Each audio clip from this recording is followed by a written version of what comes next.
Allentown Art Museum. Happy Textile Tuesday. Today I wanted to show you a couple of textiles that are currently on view in our New American galleries and talk a little bit about abstraction and geometry in both textiles and other art media. So the first one we have here is a crazy quilt. This one dates from the turn of the 20th century, about 1890 to 1910, and it was made by the Miller family. And so crazy quilts were a big trend in the late 1800s and continuing on. They were influenced actually by East Asian art, imports from China and Japan that had this kind of geometric designs on furniture, ceramics, and enamelware.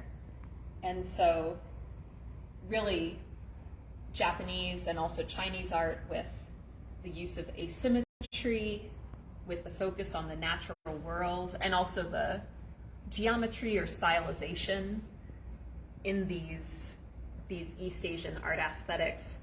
That's something that really has a huge impact on art in the United States, in Europe, and you see it coming out even through textiles.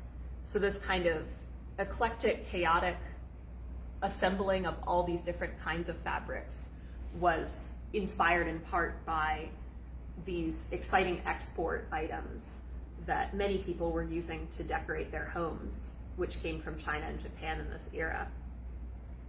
And even though we think about quilts usually being for a bed, crazy quilts were actually made for display.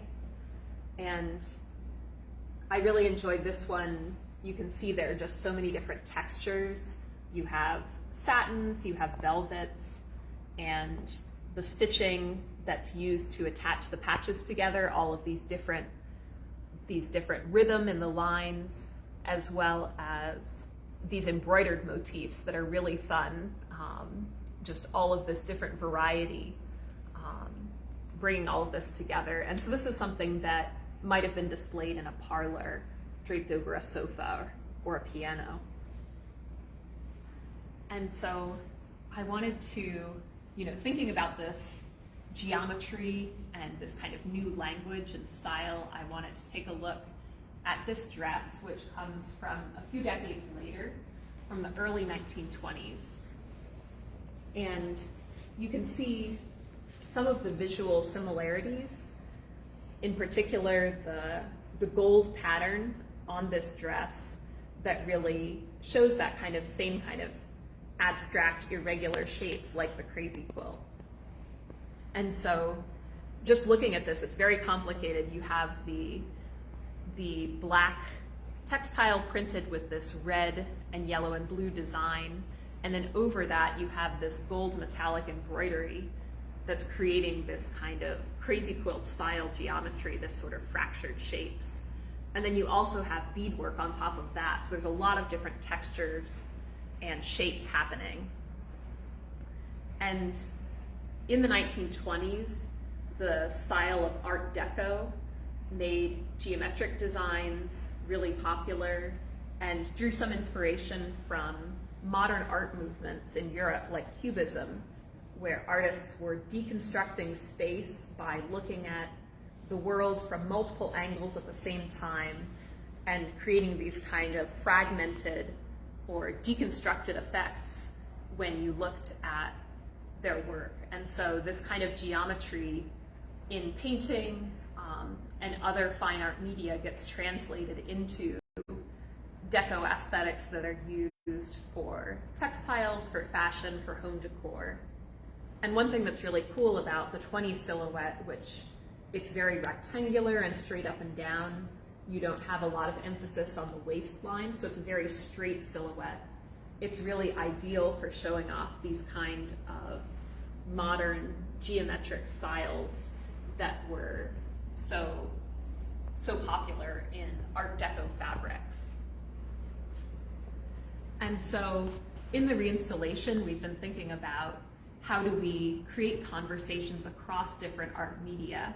And I wanted to show you one last work, which is a painting, to kind of tie all of this together.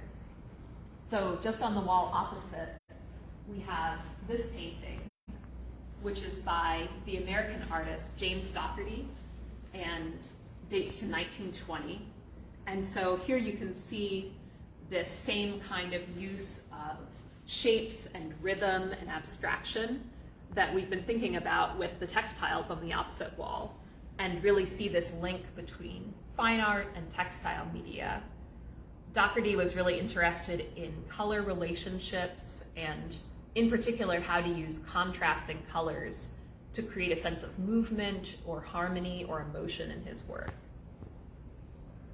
So with our new American galleries, we've really been trying to create more of this dialogue across different media and relate objects that are considered traditionally fine art, like painting or sculpture, to unexpected media, including textiles.